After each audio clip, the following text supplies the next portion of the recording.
Welcome to a Holy Mess podcast. All right, my friends, we all know life can be so difficult and painful at times, especially when we're carrying grief or loss or wrestling with shame about our past, anxiety about our future, or frankly, like we are just not enough. But there has to be so much more for us. There is hope and joy, peace, love, fun, purpose, and a reason that you, my friend, are on this planet. Let's partner with God so you can be who He created you to be as you wrestle through and trudge through your mess. Hi, I'm Dani, a recovering alcoholic, a mom, a wife, a mentor, and dust. We are only here for a moment. Let's live like it. I'm just like you. I'm a holy mess most days. Actually, every day. Let's have some fun and laugh while trudging through our mess. This stuff doesn't need to be dry and boring. Let's dig in. What's up, friends? Welcome back to the podcast. I am so glad you're here today. I have a quick, funny story to share with you, and it actually goes with today's content. So I'm going to start with the story, and then we'll dive into today's content. But I just wanted to welcome any new listeners. I know we have a few new faces around here, and so I just wanted to say welcome. No matter what's going on in your life, where you've been or what you've done, you're welcome here. Pull up a chair. I'm so grateful you're here. So, okay, here's my funny story. So first, I want to start with, there's really just two types of people in this world.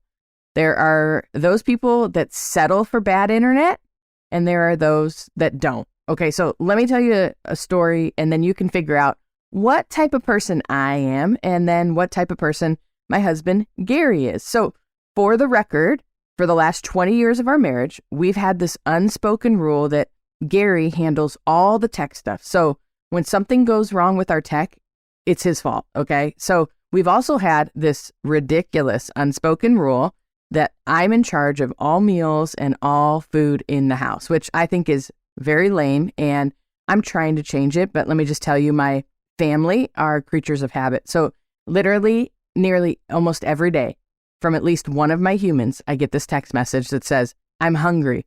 What should I eat?" For the record as well, if you've ever been to my home, I should put a video on social media.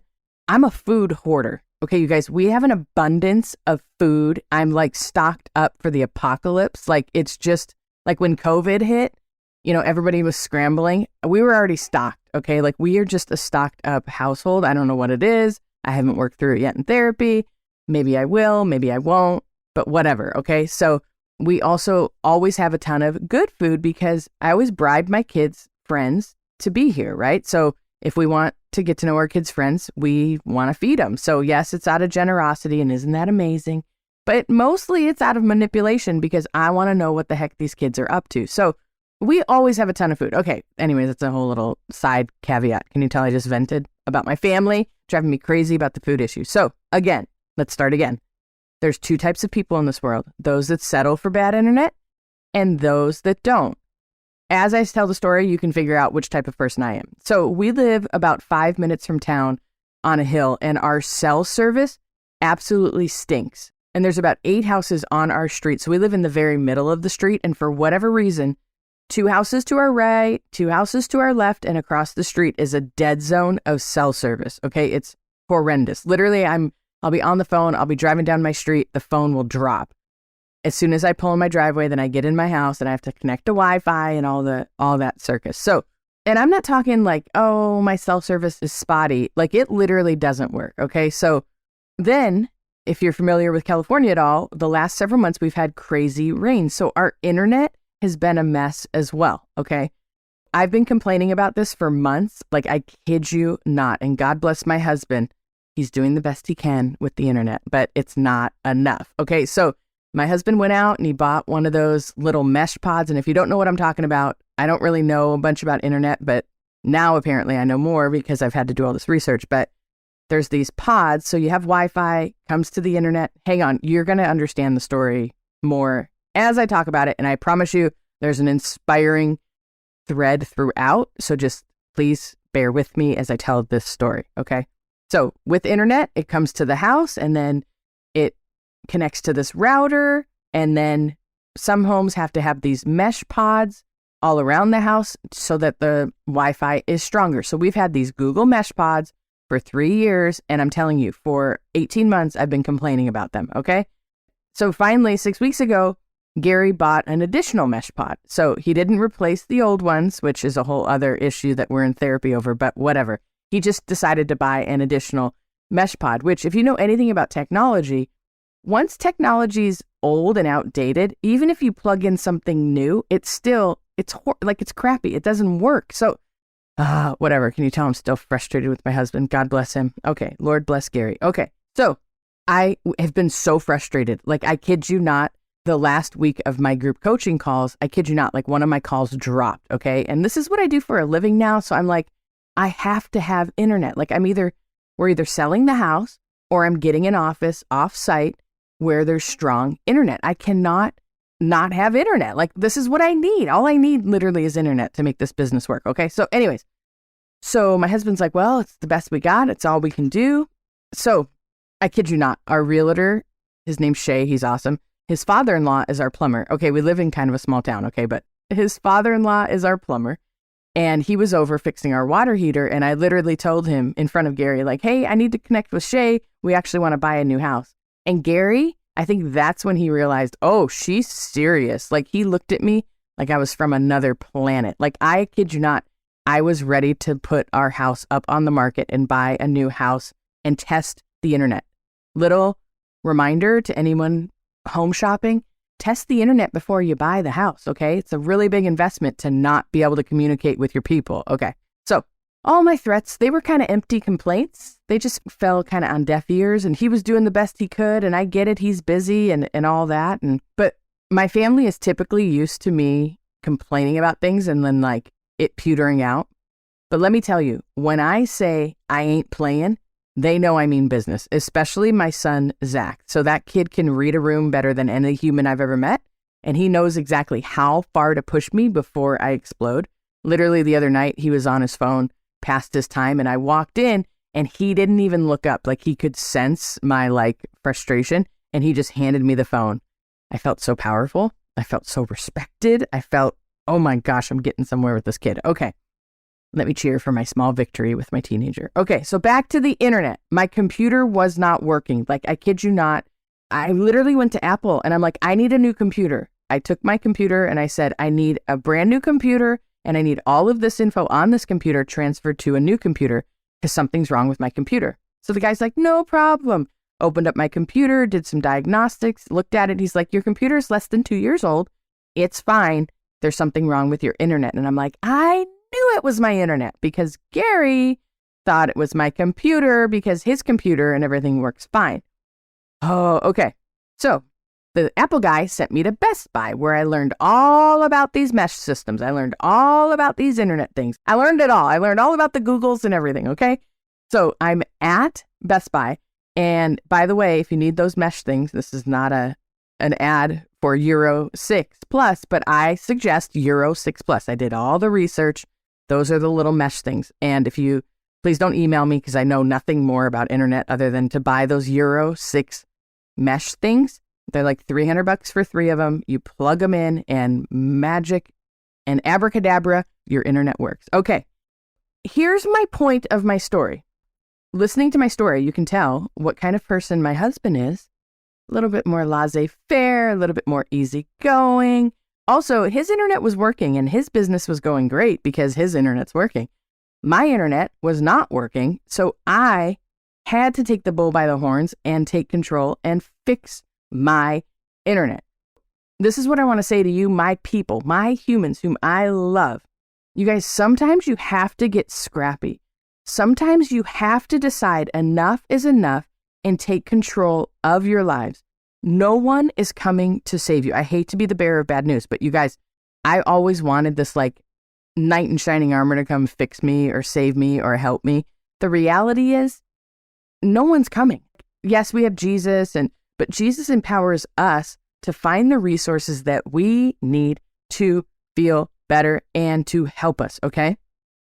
Here's my challenge to you.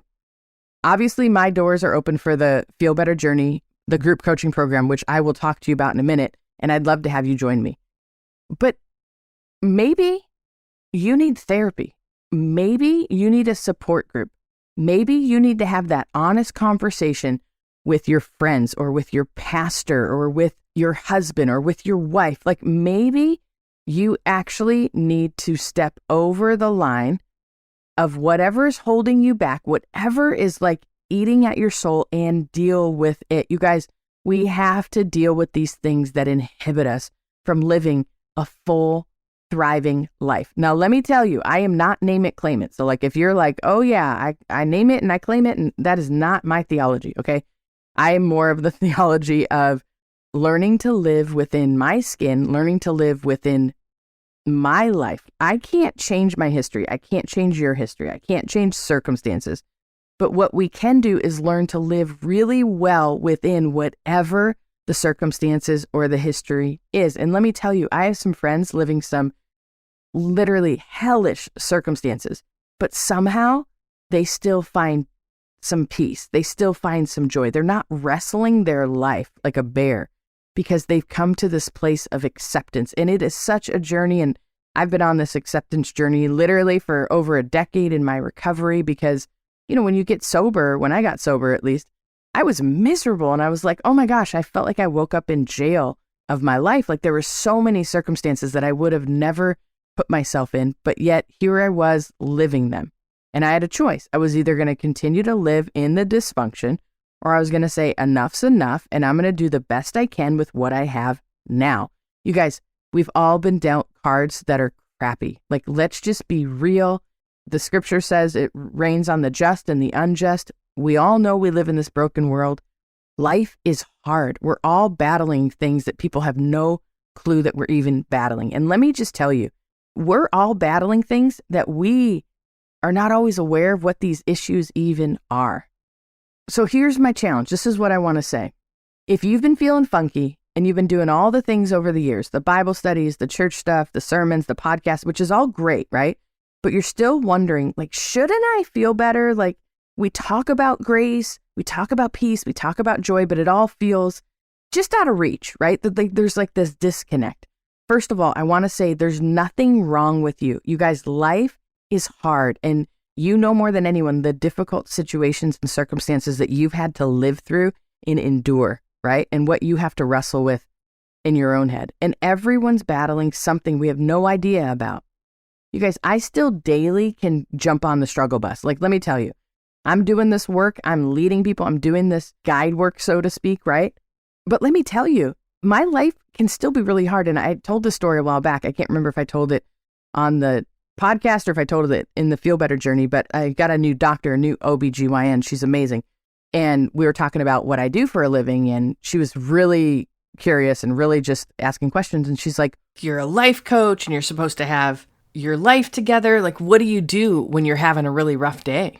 And I'm like, honestly, I'm honest about it. It's kind of my shtick. Like, you guys, until I came to the realization that I have 100% freedom to be 100% honest about where I'm at. And because I struggle, it has nothing to do with my lack of faith in Jesus or my lack of relationship with Jesus or anything like that. Like, once I came out from that cloud of honestly spiritual abuse that, you know, people who struggle must be doing something wrong in their walk with Jesus, that's just, that thought is nothing more than spiritual abuse. And I had to like put to rest those thoughts.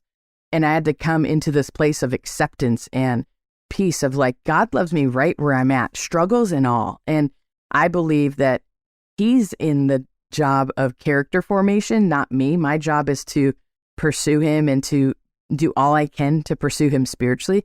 But if I really want deep-rooted character formation and transformation, that's the job of the Holy Spirit. So I just wanted to encourage you, take control of your emotional life, of your spiritual life, of your thought life. And maybe it is joining the Feel Better journey, but maybe it is something else. Maybe you need to take a leap of faith and get an accountability partner. Or maybe you need to take a leap of faith and actually go find a good therapist where you can process stuff with. But if you're feeling the tug and you want to jump into the Feel Better journey, you guys, I want to invite you in. This is not about instant healing, but it's about the process of learning to live literally the serenity prayer. The serenity prayer is, God, grant me the serenity to accept the things I cannot change, the courage to change the things I can, and the wisdom to know the difference. The courage to change the things we can, guys. That's the prayer that we all need to pray because it does take courage to change. You guys, and I do know it, so many of us have a hard time setting aside an afternoon for ourselves, let alone the thought of, oh my gosh, 12 weeks. Like, let's face it, 12 weeks is longer than some Hollywood marriages, okay? Like, I get it. But dealing with the things that hold us back, it takes time. It's a process. There's no magical pill. There's no magical fix. I wish we could just pray over you and you're fixed, but more times than not, that's not how it works. Like, it's a process. You know, in the program, we're not just talking about it. We're actually processing and applying these principles of the program to our life. And I'm telling you, we all have enough book knowledge. We can YouTube anything. We can read a book about anything. There's more information out there now than ever. But what we need more of is hands-on help in our situation, in our life, and a rich community to process and grow with.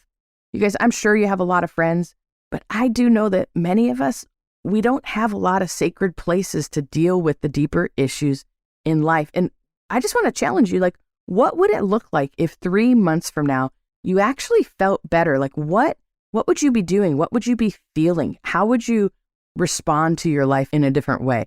What would it look like to have a thriving, healthy community? This work, it literally changes generational patterns. You guys, there's not a ton of homework, but it is deep, rich soul work. In fact, you can literally look at the audios that come with the program and the workbook as bonus material to help you along the way. The real magic happens live in those Zoom meetings. We have a framework for these calls. We go over the material of the week. It's like the Cliff Notes version. And then we process and practice together. And I got to tell you, if you like this podcast, you'll love the audios of the program. It truly is. This program is Dani Unplugged. If you think I'm honest and real and vulnerable here on the podcast, oh my gosh, I'm so much more honest about all my crap on the Feel Better journey. I mean, I just lay it all out there and how it's literally like how the sausage is made. I share my story and I share what has worked to change my life from just surviving barely to thriving. Yes, I still struggle pretty often, even just this morning, actually. But now I have this healthy framework that's my guardrails. You literally have nothing to lose. This can literally be a Mother's Day gift to yourself, even if you're not a mom, even if you're a dad, even if you have no children. This could literally be a gift for yourself for the summer. Imagine taking the summer just to set aside to kind of reset and how to figure out how to bring some internal Jesus healing to our emotions and to our thoughts and just to our history and to our future and all of that.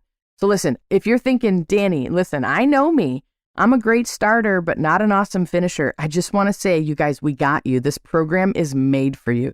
The community literally carries you. Trust me, by week 2, you won't want to miss these weekly meetings. We laugh and we have fun together as we deal with our stuff. It's magical. We actually end up missing each other in between sessions, and that's why we have a little text communication, and we've really established strong bonds with each other. So I want to ask you, if you're feeling the tug for the Feel Better journey, what's holding you back? Is it the tech issue? Is it like, oh, I'm nervous about Zoom or anything like that?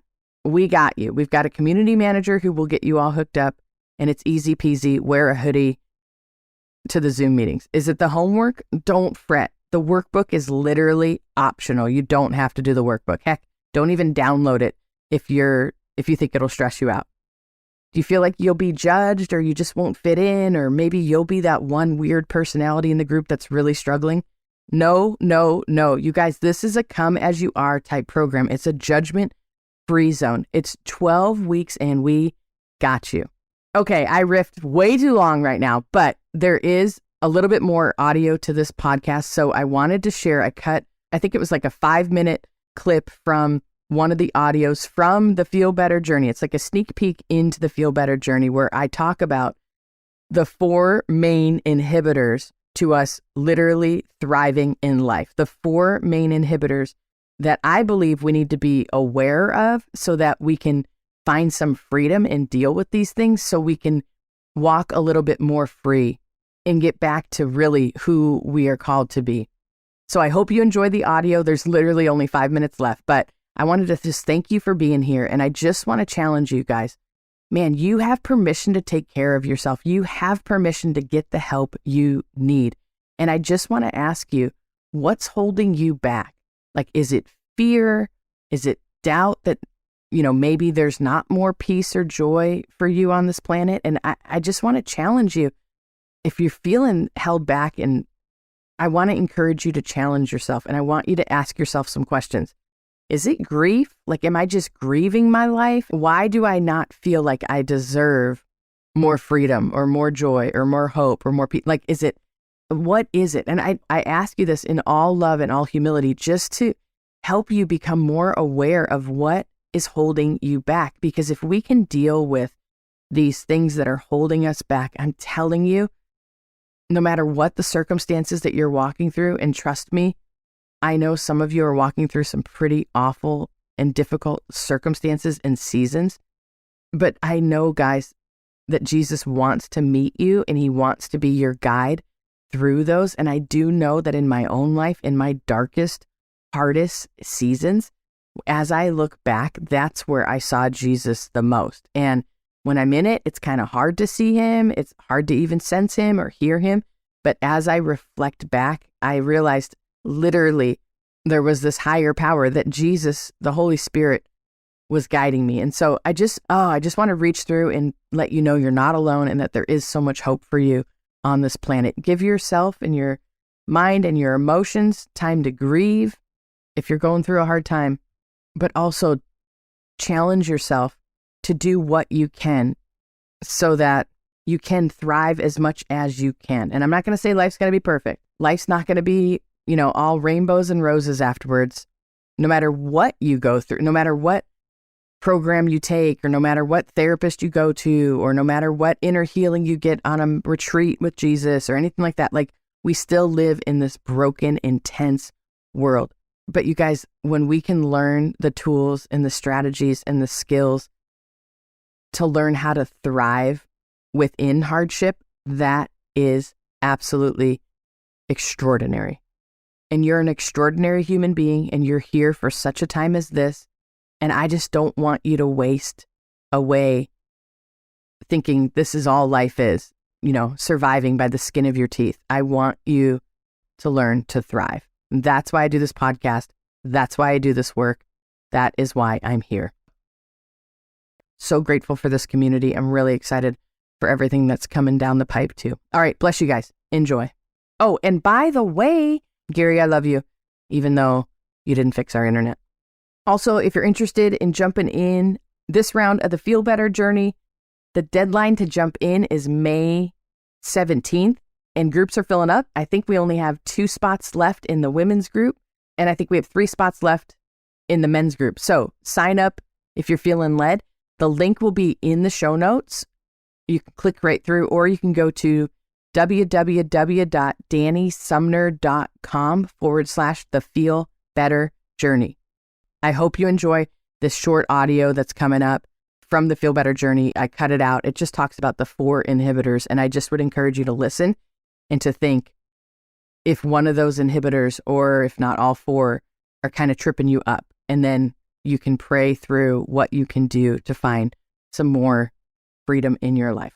We all have life experiences that affect us, and we're going to dive more into this. We're going to unpack all of this in future sessions. But this session, I just wanted to throw out the idea and get your mind thinking through what could potentially be the things that are inhibiting you from experiencing God's grace or experiencing God's presence, or just in general, feeling better, right? So what are these things? And maybe you're thinking to yourself, Dani, it's easy. I know what it is. It's 1, 2, 3. It's A, B, Z. You can name each thing and tell me 20 minutes about each thing. But maybe some of us, or maybe even those of us who have these 3 or 4 things we can name right off the top of our head, maybe there's something deeper going on too. So what I want to introduce in this session is I want to talk about the 4 main ways that get in the way from us experiencing feeling better, and from us experiencing and really internalizing this grace, this amazing grace that we're going to continue to unpack in these future sessions. But what did we just establish in the last session, right, about grace? That grace is God's radical acceptance and compassion expressed. Right? Grace, it really is like nailing Jell-O to the wall, but yet at the same time, it's the most beautiful, magical, mysterious, wonderful thing in the world, right? Grace is what encompasses the Christian life, right? This is what we're supposed to be walking in grace. That doesn't mean that we're graceful or that we're ballerinas, but as we walk and as we can begin to internalize these truths that we're accepted just as we are, that we're loved just as we are, that if there's anything that needs to change about us, that it's the Holy Spirit's job, that we partner with God for the Holy Spirit to bring it to mind and to help us change, right? We're not left on our own to change all of these things. And if there's anything dysfunctional within you that you're feeling, or that's a glaring issue, man, bring it to the Lord, ask him to help you change it or ask him to change it. But if he doesn't, at some point, guys, we have to be able to look at these things as, okay, it is what it is. How do I embrace and accept even the hardest parts of myself? You guys, my anxiety, my depression that I've struggled with since the day I was born, I'm telling you, in the womb, I was depressed, okay? And I can go back and I've done a lot of inner healing stuff. I've done a lot of prayer stuff.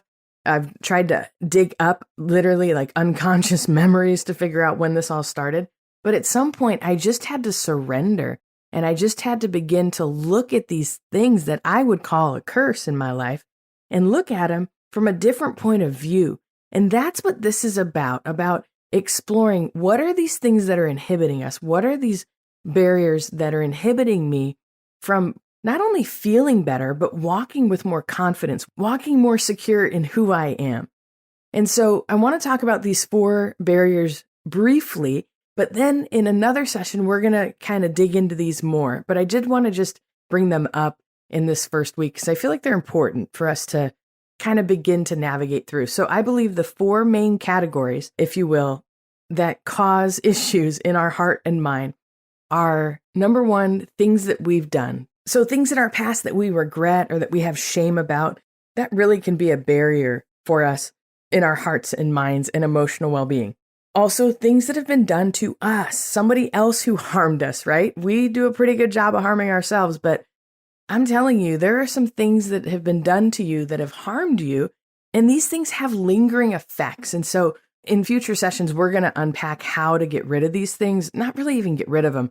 That's the wrong term, because I don't believe it's about getting rid of them. I believe it's about learning to deal with them, learning to put them in the right place, God willing, maybe get rid of them. Maybe just not be so affected by them. So again, it's things that we've done and things that have been done to us. Number 3 is current circumstances. Sometimes, you guys, it's just current circumstances are so heavy or so complicated that it's hard to find peace today because circumstances are just so difficult. And so we're going to try to find some ways to navigate through that. But I do want to give you some hope.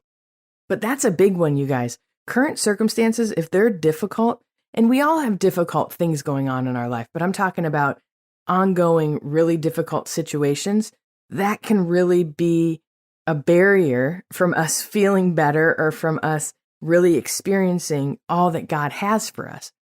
But it's not a life sentence to misery. There are ways to navigate through it, and we're going to explore that. We're going to unpack that, and we're going to figure out what works and what fits for you, because what may help you in your day-to-day may not help me. And what helps me in my day-to-day with difficult circumstances may not help you. So but we're going to do this together. We're going to figure this out. And the 4th barrier, which I think is one of the most complicated to work through, but we're absolutely going to tackle it and begin to work through it in these sessions, is what we believe about God, what we believe about ourselves and our history and or our circumstances. So it's mindset stuff. It's what we believe. It's what the things that have been done to us have caused us to believe certain things. And we need to unpack those because this is all about self-awareness. When we know what we believe, we can actually decide if we want to believe it. But until we begin to unpack these things, we never know. We'll never know. And then they just unconsciously control us, right? So again, the 4 main categories that are barriers to feeling better, truly, and to experiencing all that God has for us are the things that we've done, the things that have been done to us, the harmful things that have been done to us, current circumstances that we could be walking through right now, And then number 4 would be what we believe about God, what we believe about ourselves, what we believe about our history, and or what we believe about current circumstances. Hello, my friend. If this episode blessed you, made you laugh, or triggered you, hey, that's growth. Please do me a favor and share this with a friend. And if you feel led, please leave a written review for the show. That really helps us out. Don't forget you are in good company if you're feeling more broken than you'd like to admit. And you are more loved than you can ever imagine. Have a great week. See you next time.